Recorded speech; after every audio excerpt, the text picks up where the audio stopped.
Now I'm going to tell you guys my story. Daniel knows this because he went to Ireland with me last year, but I have really bad luck with tires. So does Daniel, actually. Ironically, Daniel's popped more tires at one time than anybody else I know of. That's true. Yeah, Danny, you didn't include that in the story. No, I didn't. Because of that, I actually, like this morning, well, it wasn't this morning, but like a couple months ago, I put a tire kit in my car, like to patch tires, on top of the fact that my Rivian already has like an air kit and like another thing to fix tire. I was like, I'm going to be super prepared. And this morning, my tire popped. I had like a screw or bolt in it.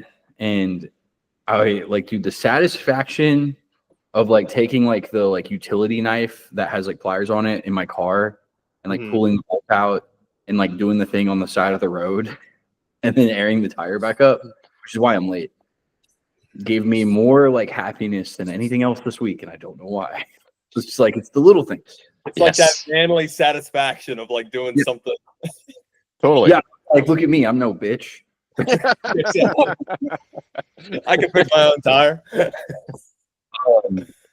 Anyways, I have one of your cookies too. I'm gonna eat it right. Hey, let's go. Yeah. Hell Daniel, I'm gonna have mine too with you, Jimmy. Yeah. Daniel, I wish I would have sent some to you too.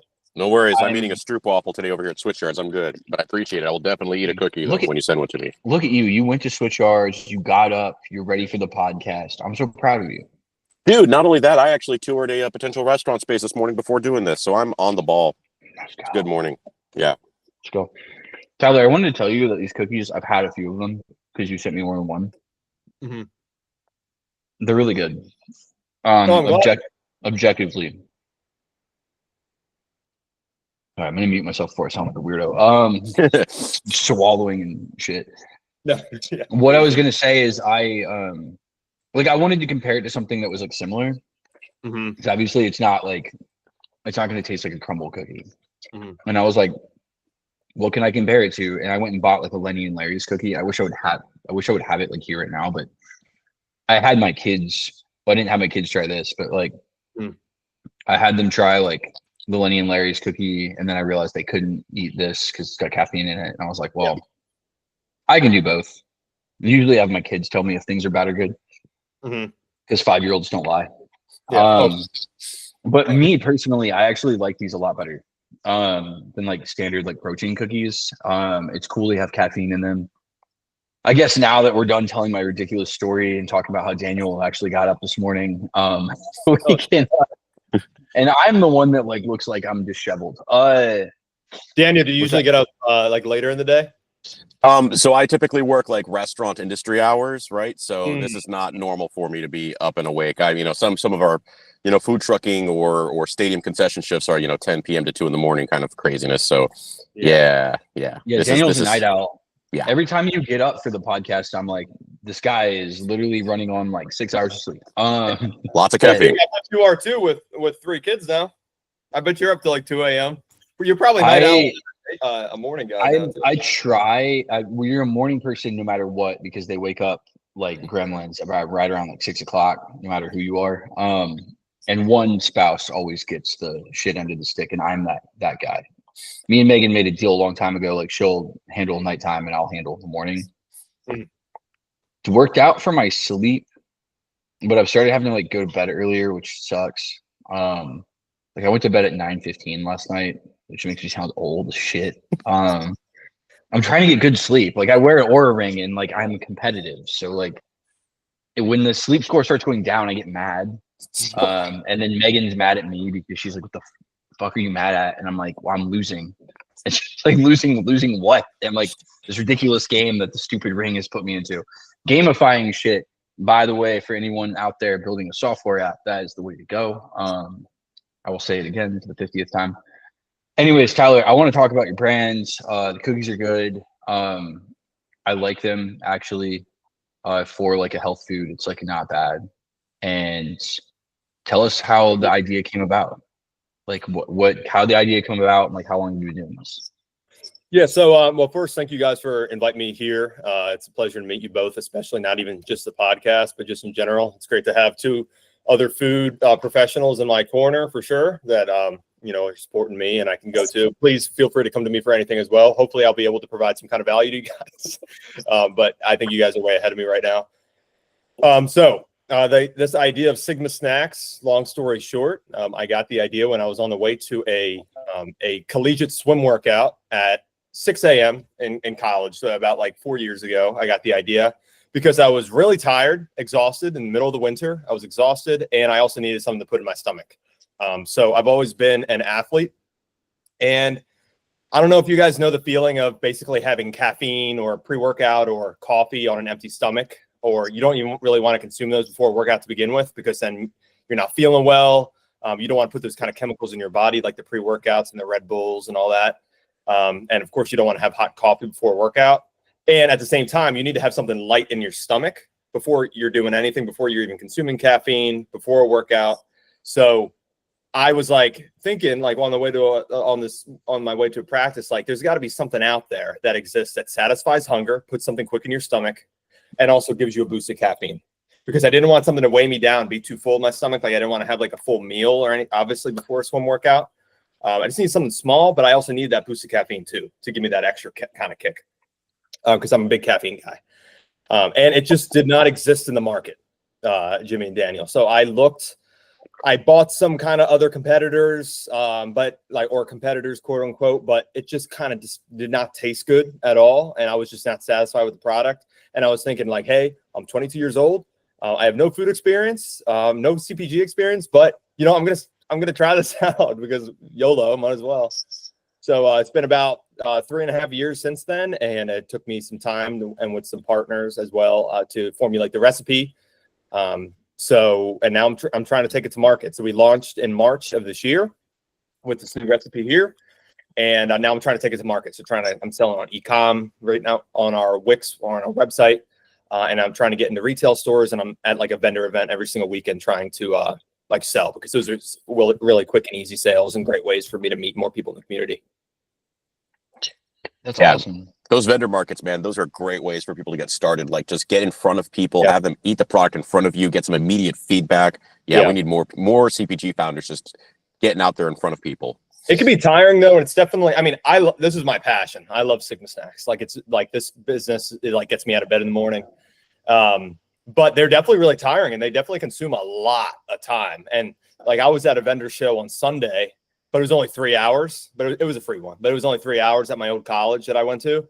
And just the amount of time that it takes to get all your stuff, to get all your inventory, to get all your vendor supply materials, to drive there, to set up takes me forever. Cause I'm sure it'll cut it down short on time in the future when I get a hang of things, but it takes a lot of freaking time. It takes up your entire day, your entire weekends. So yeah, but it's worth it. It's easy money. I get to be close to my my customers, so I can really see the kind of the impact these cookies are having. And my passion here, Daniel and Jimmy, is seeing like people come back. So people that I've met weeks ago, they're like, I love the product. I want to buy more. I love the product. Like I've told all my friends about it. And then when you go home and you get e-commerce orders, that's like the greatest feeling in the entire world. Because, people are like talking about the product. And the fact that I'm actually helping people's lives with this cookie is, it gets me amped.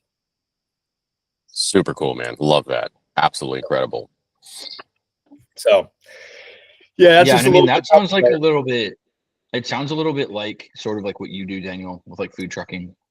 It's so similar. You just got to be like out there and like setting up and like really after the events. Yeah, it's almost identical. Just the way you described, like it takes up all day. The only real difference with what I do is with the food truck, I get to go to my kitchen, plug it into the wall, and then peace out till tomorrow. So that's the only slight advantage over what you're doing.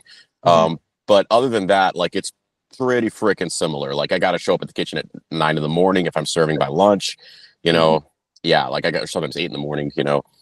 Like it takes hours and hours of prep and hours of breakdown after to do these kind of things. But in terms of like low hanging fruit and building brand awareness, there's nothing better, man. There really isn't. Well, I wanted to ask both of you guys too, like Daniel and Jimmy. Obviously you guys, have been in the food industry for years, and you guys are like right in front of your customers. When do you at what point of the day or the weekends, or you set a part of the day just to do like all the administrative stuff? So like sales reconciliation, accounting, just the normal stuff, like buying your ingredients. Like when do you do all like the boring administrative and inventory, not sales? Because I always get that guilt that I'm not selling. Like I don't want to be in front of a computer during daylight hours when I could be out there selling. You know what I'm saying?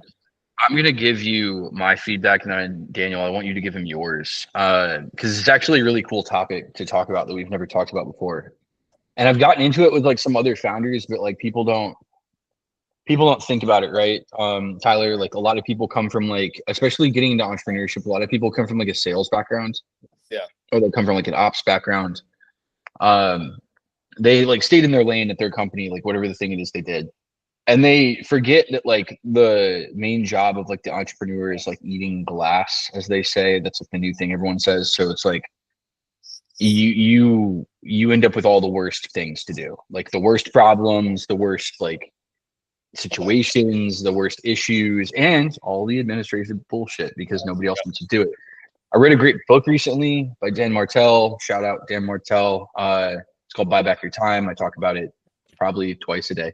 And that book is awesome because it's about like buying back your time as you can. But when you're getting started and when you're the solopreneur and you're a team of one, unfortunately, it just means you have to like work really, really hard. I talked about this with someone yesterday where I was like, in the corporate world, I don't think anybody works 40 hours. I would highly doubt it.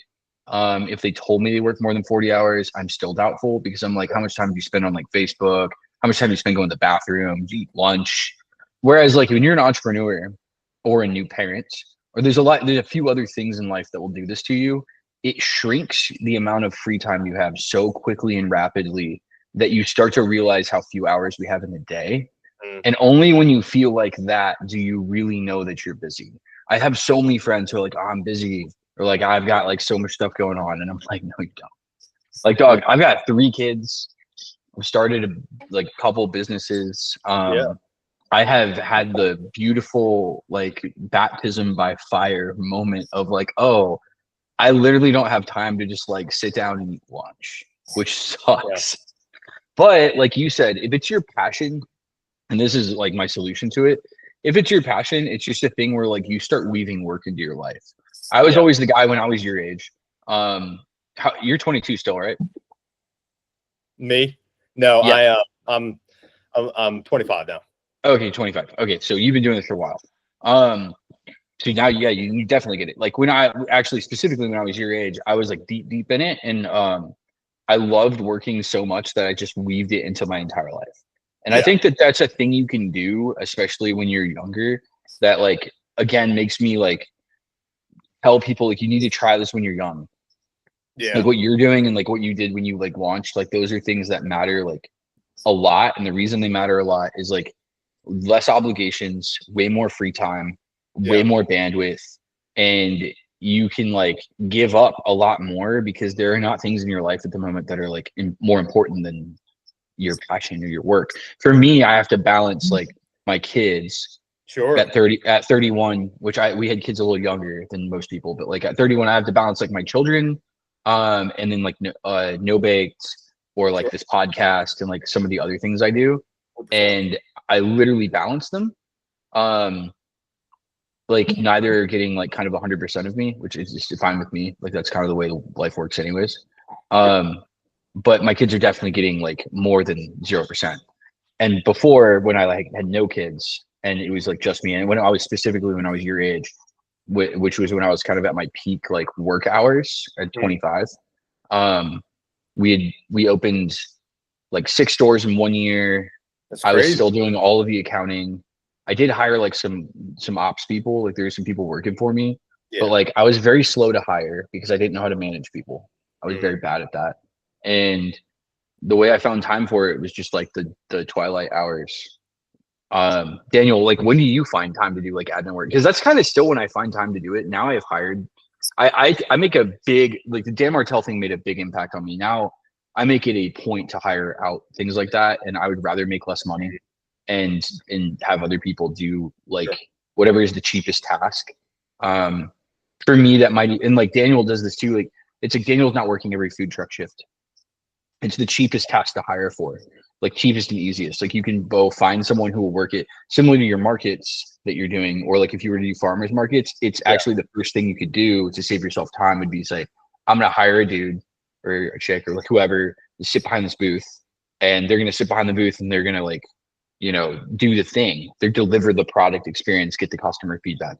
Now I'm freed up for those like however many hours to go do whatever the fuck it is I'm gonna do.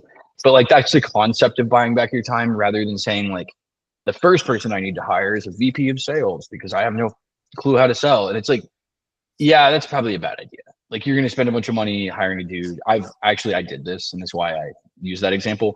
Spend a bunch of money hiring a dude that has a lot of experience. They're not gonna make a big enough impact. You will fire them. I did that. It was so much fun. It was terrible. But, yeah, that's my advice. Daniel, when do you find time to do it? Yeah, that's a great question. So I think my solution to the problem has been to find a weekly flow. So that's like what days do certain tasks fall on? So for me, trucks run typically Tuesday through Saturday. That's kind of our money making, you know. So Mondays is when we do our prep shift. We make all our empanadas for the week, right? So we make 2,000 to 3,000 empanadas on Monday. Well, what does that mean? That means Sunday I have to go shopping for all the product we need for that, right? So I'm hitting Restaurant Depot, K&S, other vendors, right? Suppliers, maybe receiving orders in that have came in through the mail, right? And then so Sunday is kind of my reset day where I kind of get everything together. I do the admin work that got left over from the previous week that maybe fell through the cracks. Sometimes I have shifts on Mondays where it's like, hey, we've got a weekend festival. It goes Friday, Saturday, Sunday, right? But typically those festivals still are in the afternoon to evening hours, and I still have that like Sunday morning kind of blocked off as my like, this is untouchable. This is when I get those tasks that the rest of the week kind of, dropped on me. It's you find that weekly rhythm eventually that works for you. At least that's what's worked for me is find a rhythm, right? So like Monday is when we make product. Sunday is when we source the product to make all the stuff. Sunday evening is when we do the admin tasks that got, left over. So sometimes I'm doing bookkeeping at midnight on Sunday, and then 6 a.m. on Monday, I'm in the kitchen making empanadas, right? So I think for me, it's about finding a rhythm that works for you, right? And it's going to be different for everybody because everyone's production is different. Everyone's sales, cycle is different. Everyone's workflow is different. So yeah, but find a rhythm in the week that fits your flow and your product and your operation nicely. Gotcha. Another thing I actually wanted to ask you guys, thank you very much, Daniel and Jimmy. That's definitely something I need to consider. Well, when do you do it, Tyler? What are you doing? Right now, I mean, honestly, I needed to hear that from both of you guys, and especially Daniel, like a routine, because right now I think that I'm just doing it wrong. There is no wrong way. Well, I feel like however I'm doing it is definitely wrong because basically, so my wife's a school teacher, so she leaves around like 6:30 in the morning to go teach art at the local public school and high school, and then so I then just start my work day. I have some like prayer meditation time in the morning to like start my day, and then I just get right into working, and then I work my full daytime job. I sell SAP software during the day to food companies, and then I the second 5 o'clock hits, I'm grinding like Sigma Snack stuff. So I'm responding to sales emails. I try to manage to do some ops calls that are after business hours. I am doing all the accounting, bookkeeping. I'm trying to plan vendor shows. I am just doing a lot of marketing, making Instagram posts and everything, because right now I definitely am very strapped for capital. I've been bootstrapping, so I don't really want to hire out jobs that I know I can do yet. And then on the weekends, I'm just selling. So I'm at vendor fairs. I wake up like 5 a.m., usually 4 a.m. to set up for my vendor fairs, do that all day long. Come back on Sunday, I'm beat. I'm doing like accounting. I'm doing sales reconciliation. I'm like, crap. Like Jimmy, I've been seeing your posts on LinkedIn. Dan, I don't think I follow you on LinkedIn or anything yet, but I will. Jimmy, I always saw your post saying that like one thing you can't get more of is time. Money, obviously, you can always get more, but time is not. And I never really understood that until like, honestly, I launched because you've been saying that for years now. I don't know if you knew, I've been following you for years, but I have never understood how important time is until now. And it's not even like I'm thinking like, oh, I really want just more time and like just like more years of my life, which I obviously want, but I'm like, crap, there's so much I got to do. And I feel like there is just, it's not possible. I'm working like all hours of the day. And the few minutes or few hours I'm not working, I'm like really trying to spend time with my wife. Because obviously my marriage is a huge part of me and my life. And I want to really invest time into that.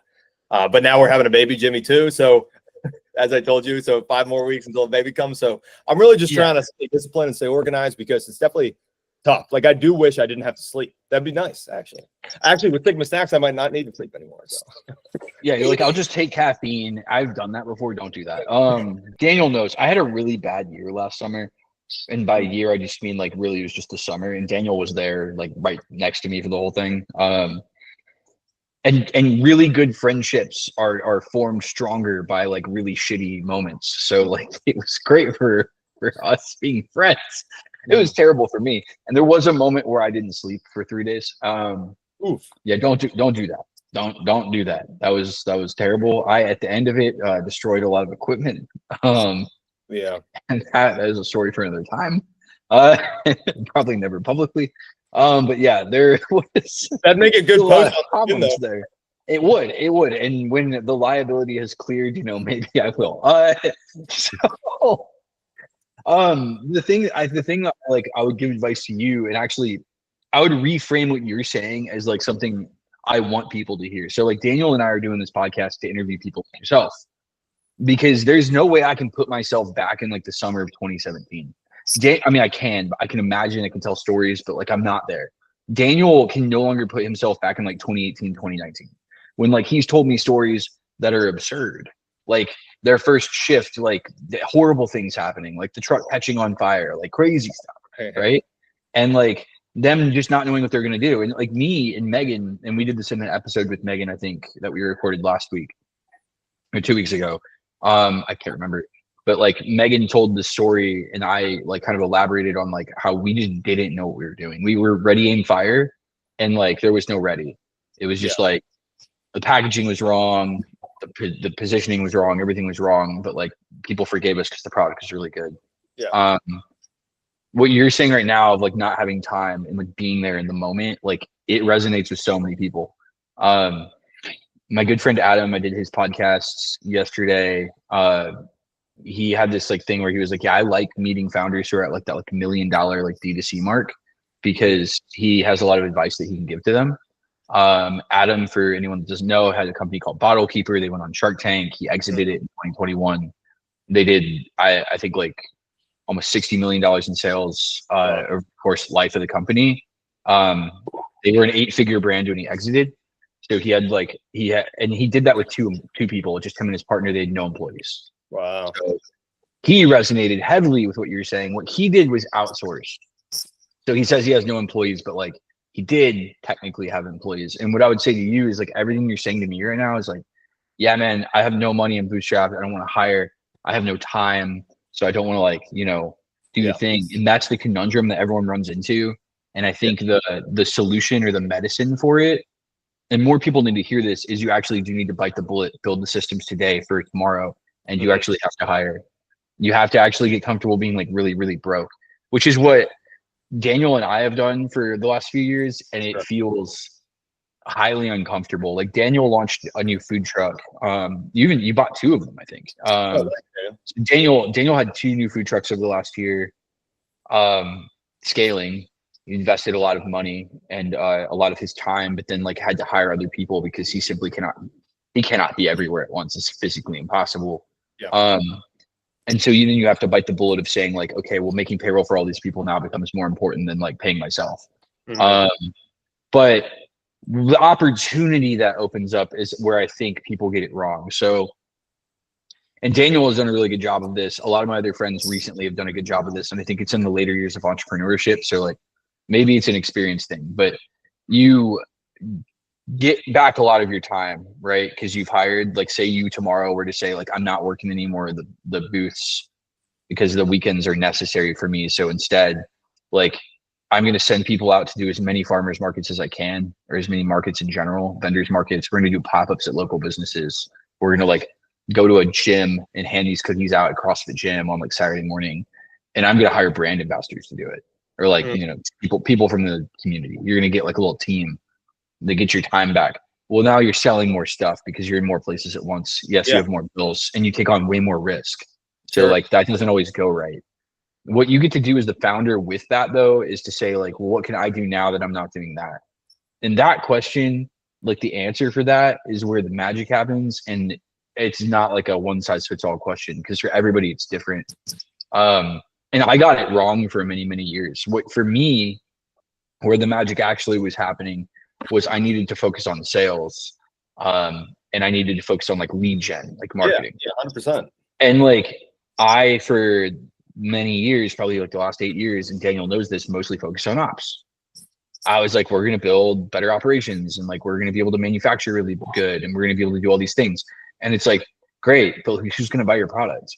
And then the whole that was created was like, everybody was focused on ops and no one was focused on marketing, or like then everyone was focused on marketing and nobody was focused on sales.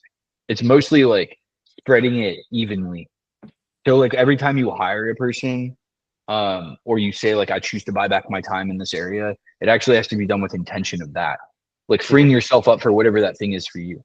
Like maybe it's like, hey man, like I'm going to sell these cookies, or I want to drive around on the weekends to like retailers or whatever it might be. Like that is like your answer. But like, I think that's something that a lot of early stage founders struggle with. I mean, because I struggled with it for almost a decade. Yeah, I can speak to that a little bit. So you kind of have this, time, money balance, right? And it's like when you're bootstrapped and you're new, you got to pick one or the other. But then at some point you have to figure out where's the money coming from, right? Because you got to buy back your time, but with what money, right? Yeah. So my answer to that is you've got two ways to do it. One is you try and you put everything into sales, right? So you try to generate cash that way. Sometimes that works, sometimes that doesn't. It depends on where you're at stage-wise. The other thing is don't be afraid to raise a little bit. And when I say raise, I mean maybe $100K, $250,000, right? Give you something to work with. So how do you do that? Safe notes. Maybe you do a convertible note, right? Something that's non-dilutive, right, in the beginning, because you don't know how much it's going to be worth. You don't know what it's going to raise at eventually. You don't know if you're going to have an exit. You may own the whole thing, but at the very least, you need a little bit, right? So yeah, bootstrapping is great, but raising a little bit of capital, right, just low six figures, can be life-changing. I raised $106K when I launched the first truck. To get it off the ground, right? And I actually sold equity from day one. I don't necessarily recommend that to people. I would say a safe note is better now. It's safe notes didn't exist when I did this. But yeah, definitely like think about, how can I get a small cushion of capital that allows me to hire that person one, person two, so I'm not having to do everything, because that money's got to come from somewhere. And if it's not coming from sales, it's got to come from raising. The flip side is it could come from sales. It can, just and to it like should. Counter Daniel's point. It's like it is a longer, harder road, but it is realistic. It simply means that you're going to be under a lot of pressure. And you have to make decisions not to grow. So like, for instance, if you're a D2C brand and you're like going to the moon, back in the day, the idea was that like, I know my ROAS, I know my like free cash flow, and I'm going to take my free cash flow and I'm going to dump it all into ads using this formula that like, it will be a flywheel. Everyone loves the flywheel. They're like, the flywheel, fucking print money, like a money printer go burr.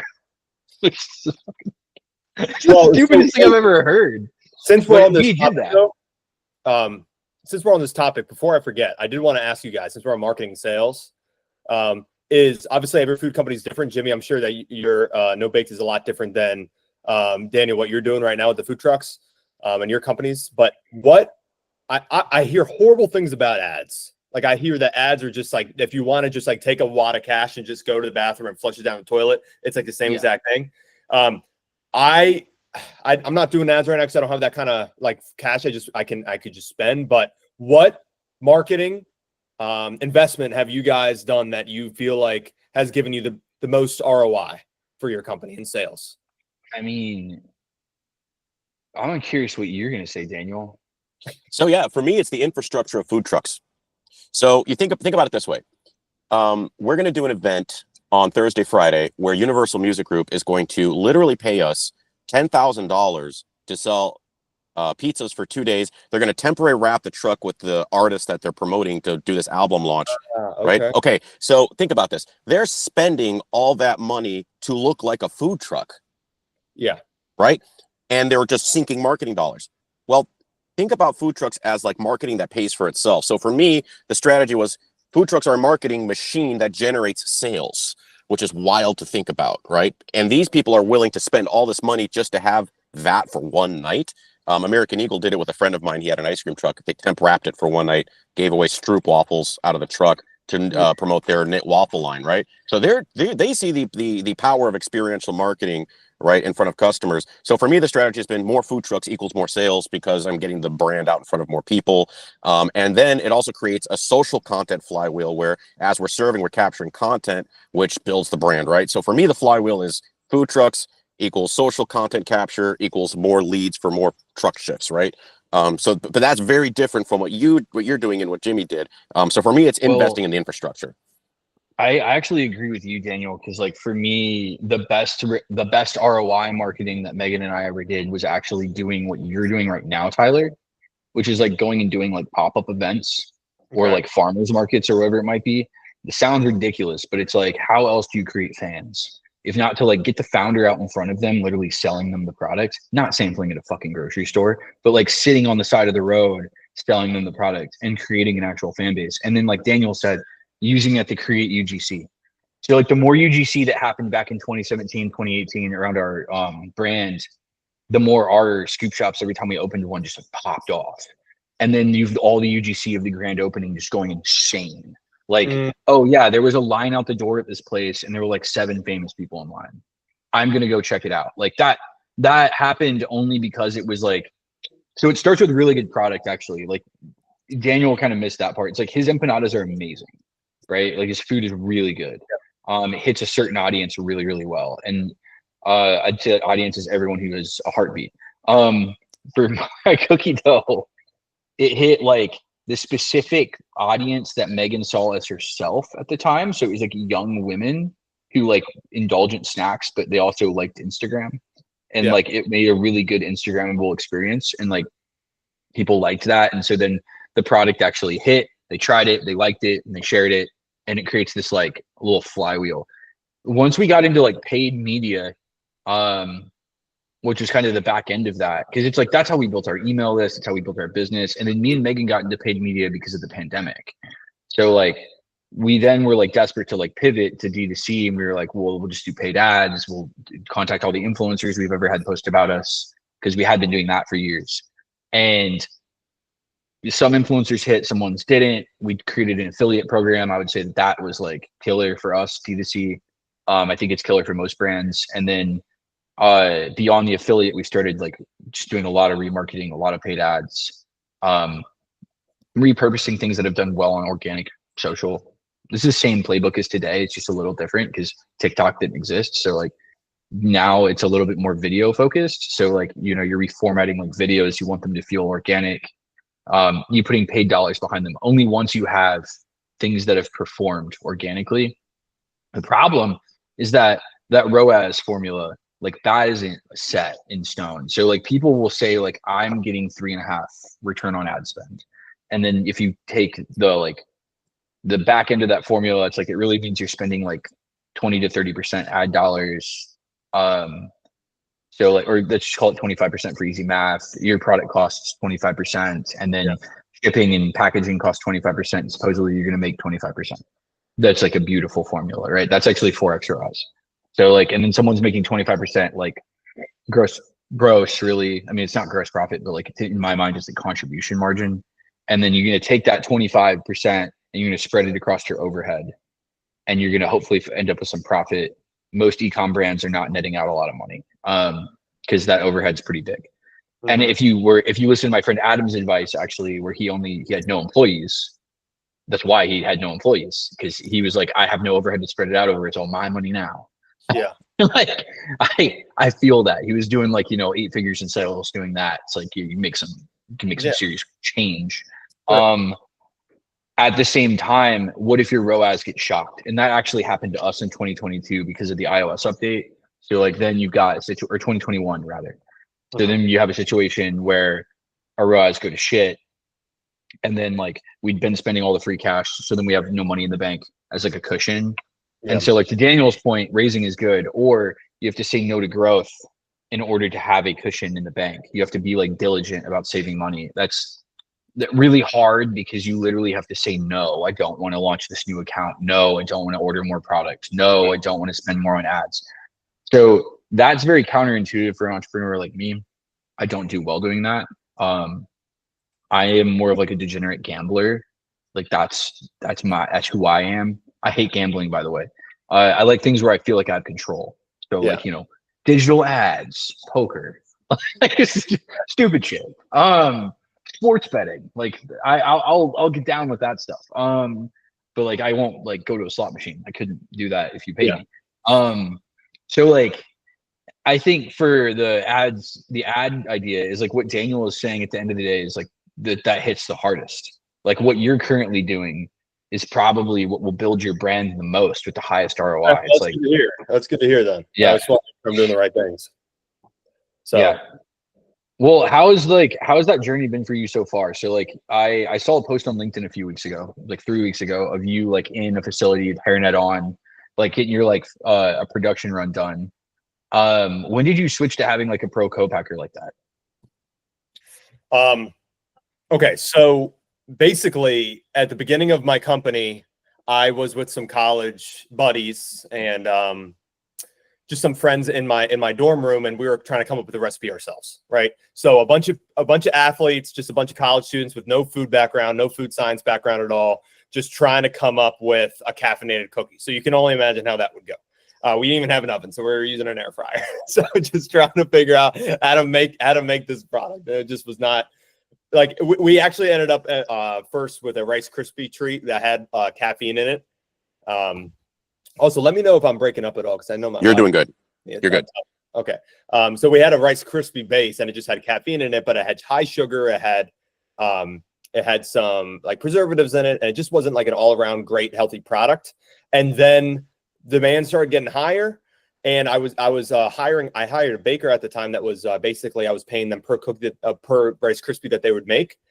And I was thinking like, I really want to get in the stores. I'm not tracing lot numbers right now. I don't have barcodes. I was like, it's time for me to figure out how to commercialize this product. And while I'm commercializing it, I might as well tweak the recipe to make it a really all natural, healthy product. Cause I really wanted to have that. Like I want to have the certifications. I want it to be healthy. I want it to be for all consumers that were like also cautious about their health as well.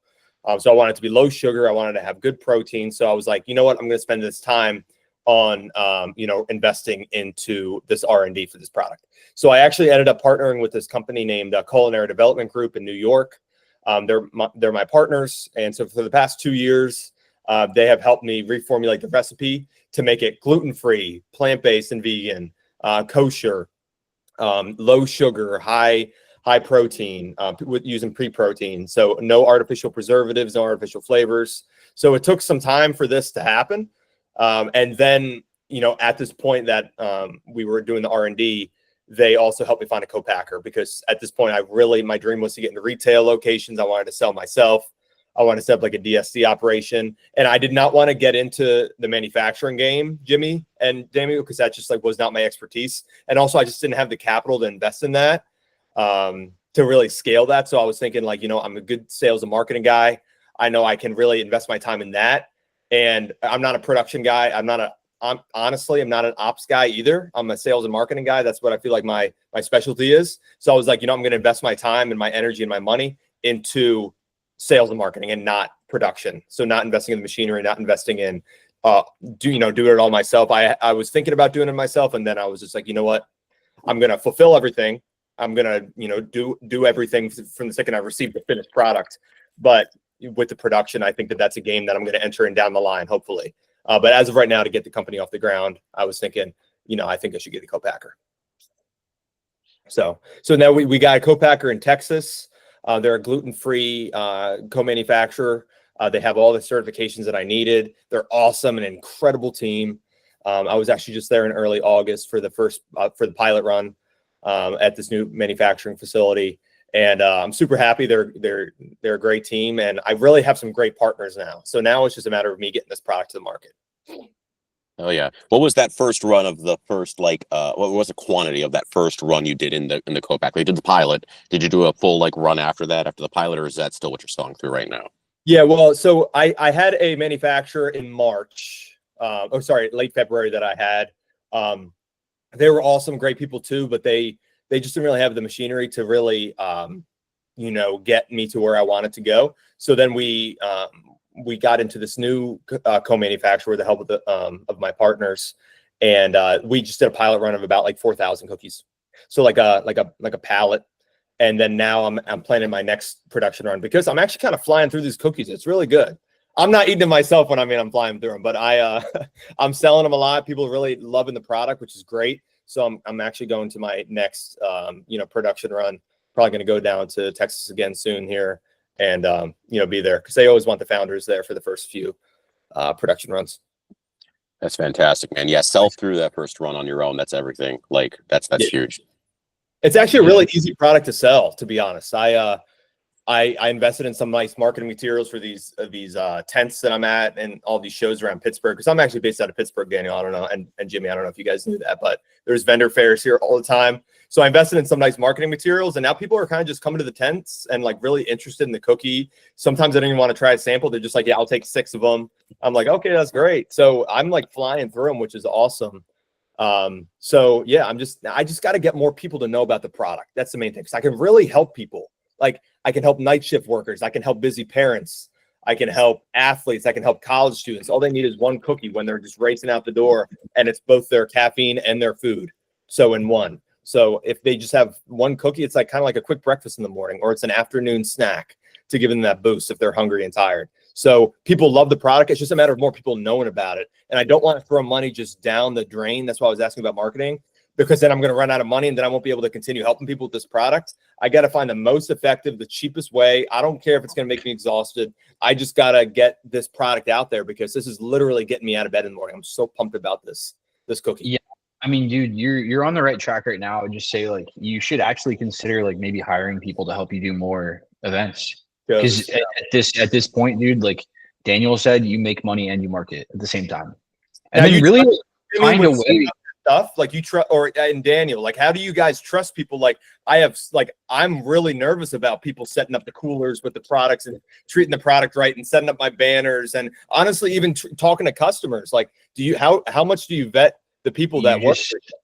You just got to create really good SOPs and spend time training people. So for me, it's always you got to work a shift with that person. Yeah. Now at our scoop shop, first of all, you're going to take the hands off, and you're going to recognize that you're going to get 80% quality out of an employee. You're not going to get founder level quality, right? So just accept it right now, because I imagine you would like to scale. So just accept that you're going to get 80% out of these people. They don't own the brands that you do.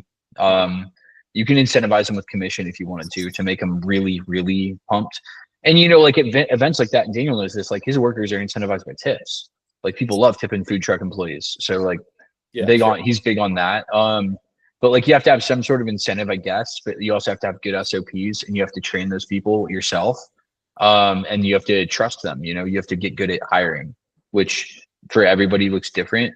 But yeah, man, when you scale that out, and you just have to get creative about how you capture the UGC and how you take advantage of those moments. So if you have a really, really good event going on, and people are coming up and buying the cookies and they love them, or they're trying them, are you filming people's reactions? Are you asking them to tag you on social media? Are you asking them to follow the brand? It's if you're doing all those things, then you're doing everything right, and it will eventually pay off. It just takes a while. Sure. I was going to ask, do you have any plans beyond this of going into retail? Cause I mean, you have a retail ready packaging. I don't know if you have a little display or anything like that for them, but I mean, they look like I could throw them in a 7-Eleven tomorrow, and they'd probably sell, to be completely honest. So actually, and I can even show you guys this, after this chat that we're having, but I actually am just about ready with my display art. That's because I have a vendor in Philadelphia that's helping me to get these display boxes made. So I hired a consultant or like a freelancer to help me out because I don't have a graphic. I feel like I have a visual, but when it comes to graphic design, that's just not something I'm good at. So I'm hiring somebody to help me with the artwork, and then I should have them by the end of September so I can start getting into retail. And as of right now, my dream is to set up like a DSD operation in Pittsburgh just to really get the product out there, to really hold on to some of my margins so I don't have to pay a distributor just right yet. I know hopefully it's going to happen down the line, but just really set up a DSD operation, really try to sell to these like small mom and pop shops, these small convenience stores. And Giant Eagle, I don't know if you guys are familiar with Giant Eagle. It's the retailer up here, but they're really good with accepting small companies, or like especially small Pittsburgh companies. This is a Pittsburgh retailer. So just setting up a DSD, direct store delivery, in my own car just to get it off the ground. So that is my dream. It's always been my dream, is retail. E-commerce is really great because it's a great way for me to hold on to some of my margins, like a higher margin. But at the end of the day, I really want to see this product inside 7-Elevens, Sheets, Get Go, all those like our convenience stores here, Wawa's, that sort of thing. So that's my dream. It's just a matter of I got to get there. I know it's probably really expensive too. So to try to get in. It can be, but I think like the mom and pop idea that you had, like that's actually how I got started selling into retail in Nashville. Cool. I mean, I had been running NoBaked for a long time at that point, but like when we were like, hey, we should do grocery. And this was at like the end of 22. I just I got a list from one of my friends at a distributor. And I just drove around to all the like local grocery stores. I mean, I knew most of them already. And because I'd lived in Nashville for so long, it's like, Pittsburgh, it's like, you can figure out where to take things to people. And like, it was weird, like just selling, we had a couple accounts where like they let me put in a refrigerator, which would be similar to like letting you put in like a display or whatever it was. Dude, we sold like $1,000 of cookie dough a month at some retailers.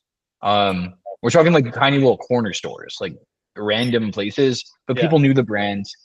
We have a scoop shop in town, so like they really, really knew the brand, and people just kind of loved the product and bought a lot of it. They were like, and Daniel and I have also both done this, but like we sold into like the pro sports stadiums, and that was a killer lane for both of us. And it's like even things like that can work out really well. Selling to college campuses, you guys have a lot of those. Mm-hmm. But yeah, man, I mean, like you just gotta like get out there and like grind away. I gotten to the point by that point in my entrepreneurial journey where like I don't really wait to do things, I just do them. And I would encourage you to just be like, dude, like next weekend I'm gonna hop in my car, like drive around and like can I talk to the manager? Yeah. And just be like, why would you not buy my cookie? It's caffeinated cookie. Your customers will love it. Here's a display case, you can have it free. Throw it up by the register, sell my cookies. And were the decision makers there on the weekends? Did you notice? I don't remember when I did this. It may have been during the week. It may have been during the weekends. But like, you go on your lunch break from your job, like or to one place a day. It's little things like that. I think that like add up over time, and you'll find that like some of those people still text me to get orders. I now have to direct them to where they're supposed to go to buy our products. But like, it was great because it was like, just text me if you need more, I'll bring it to you. I did that for way too long. I think we were nationwide and Unify, and I was still doing this in Nashville because it was a significant amount of revenue. I wasn't delivering the orders. Like I had an employee doing that, but like I was still taking orders and sending QuickBooks invoices because I was just like, this is fun. Yeah, like, it's fun to sell. And I was making like, it was like $2-3 grand a month in revenue. And it's like you said, like I'm paying like one of our employees to distribute it. So it's not like this giant distribution cost. You're actually making good money. And so like the way I thought about it is I was like, look, I'm paying my phone bill, I'm paying for my car, like look at this. But to that point, like I think even with a product like yours, you can sell it even easier. I'm selling a refrigerated item. Like Daniel's is frozen. If he sells it to wholesale, it's like people have to have space for our stuff. You can literally be like, dog, they're cookies. Like buy them, put them here, see what happens. Maybe it won't work out. Maybe it will. I don't know. Like that just seems like such a lock, like such a slam dunk for you. I mean, obviously people have to buy it, but you have such a unique product. And I say this all the time. Alex Hormozy is really big on this in his first book, $100 million offers. The offer is the product. Like he's focused on like B2B shit and like high dollar ticket items. That also, it works for CPG. If your product is really good, like it makes selling so much easier. And you have a unique product that is objectively pretty good. So like you can sell that. I mean, subjectively, I think it's great, but like objectively, it's like, I don't think it tastes bad. I doubt anyone's going to be like, oh, this is terrible. It's a caffeinated cookie. It's on par with its like protein cookie competition, and nobody else sells anything like it. Therefore, it's like, buy my cookie. Yeah. Pretty easy. Like pretty easy decision for them. So like the easier you make it for the retailer and the easier you make, or better to make you the offer, and more it's just like, you're dumb if you don't buy my product. And the more someone feels like they're dumb if they don't, then they're gonna. Yeah. Yeah. Wrapping back really quick to your question about the in-person marketing, right? The booths and whatever. How do you trust these people?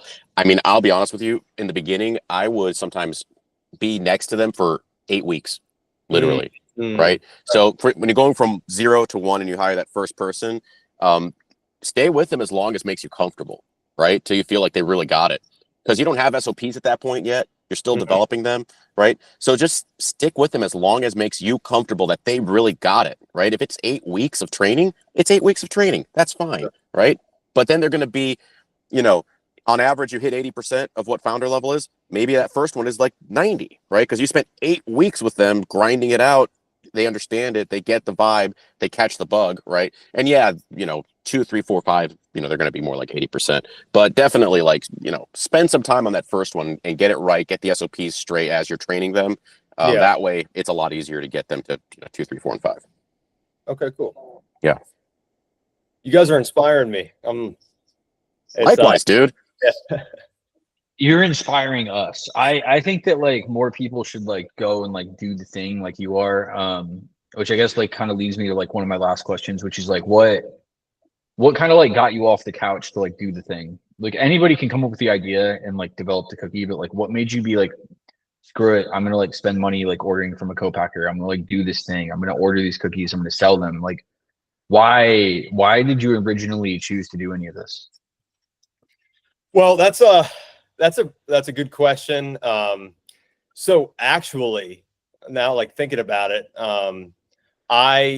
to be honest, it's my faith, because I'm a really religious guy. I'm a Christian, and I look back in high school, I look back in like really early college, and I was kind of just like, I felt like, man, I have nothing to offer the world. I don't really feel like I'm really that smart, because when I was in classrooms, like I feel like my brain would be all over the place. And I just was thinking like, man, like I'm just not, I feel like I'm not gonna, like, I really want to put something like some output out in the world. And I really, then at that point in my life, I started becoming, really in touch with my faith. And then boom, it's like I started getting this kind of crazy like momentum, like this like inspiration to like really like start this company. And I've always loved food, because I'm a typical guy for sure. And I'm an athlete. So I was always eating. And then I was just thinking like, oh man, I would be a great founder, like out of the blue, just in the middle of college, once I started really like honing in on my faith. And then I got this idea, and I was shocked that it just didn't exist really, or it existed in some forms, but just not the way I needed it. And then ever since then, it's like something awakened in me, Daniel and Jimmy, that it's just like, I don't get tired. Like I don't get mentally tired from physically for sure, but mentally tired. It's just like, I've been there before. I've been burnt out with other things that like, I'm just not as passionate about. But it's just like something awoke in me, like this kind of like fire. And so if I'm sitting on the couch now, and I'm sure you guys feel the same way, Jimmy and Daniel, that you're sitting on the couch, just like kind of scrolling on your phone that has nothing to do with business. It's like, you have that guilt. You're like, what the heck am I doing? I'm lazy. Like, I'm not like, even if like laying by the pool, even on vacation. I remember, to be honest, just like on vacation with my wife, this year, thinking, like, man, I should be like doing something with this company, because like my competitor is going to start running laps around me if I'm not out there, And she's always like, Tyler, chill, you're being dramatic. I'm like, yeah, I know I am. But, like, it's just, I have this like undying passion. Like I'm hungry. Like I'm really hungry to like get out there in the market. Like, everybody's always like, oh, what do you want? Like, when do you want to sell the company? Like, when do you want to, like, what are your end goals? I'm like, I don't really even necessarily have any end goals in mind. Like, I'm not thinking about selling this brand, like maybe ever. Like, my main thing is like, this is like my absolute mission right now. And I just need to get it out there. I need to help people. I need to help busy parents, especially. I need to help athletes. I need to help professionals. You know, it's a healthy product that people can really use it. I even talk to people that they drive night shifts, or they just drive, like, they're truck drivers, and they're like, Tyler, I use this product all the time. I keep it in my truck, and I have it when I'm falling asleep at the wheel. So who knows? I might actually be saving people's lives too. So it's just like, I just have this like undying energy through my faith to get this out to market. So I would say that would be my answer. Basically, long story, but That's a good long story. Yeah. I like it, man. And I think like people's passion has to come from somewhere. And like the time of life that you're describing, I think is a key time for a lot of people to kind of like figure out what they want to do. Too many people put too much pressure on it. And I think, you know, we could like bro science it up for like hours, but I could say like, yeah, like you like tapping into your faith allowed you to like take the fucking pressure off and like say like, hey, like maybe I will just wait and see what comes along that like actually sparks my passion. And then that allows you to have like more of an open mind. And then suddenly you start making decisions that feel more relaxed. It's like so often people put too much pressure on themselves. Oh my God. And I've seen this with myself. Like we chose to scale NoBaked back and really focus on like, how does NoBaked cash flow for us? How does it serve us, rather than how do we like grow it, for the first time ever this last March. And made a lot of really tough decisions. We're still going through those right now, but like we're going to post probably the biggest profit we've ever posted this year. Nice. With most likely the lowest revenue number I've had in like 5 years. Wow. Which feels really good. So it means I'm working basically not at all. Making more money than I have ever. And it's not about like it's no longer about some kind of like nonsense, like a need to succeed and show everybody that I can do it. It's more about like, how do I run this thing in a way that like serves me without the pressure and serves my values, right? Like you like have this opportunity when you run a business to really like tap into like, what are your real values? And like, you can serve those. So like for me, it's really sad, but it's true. And this happens to a lot of people.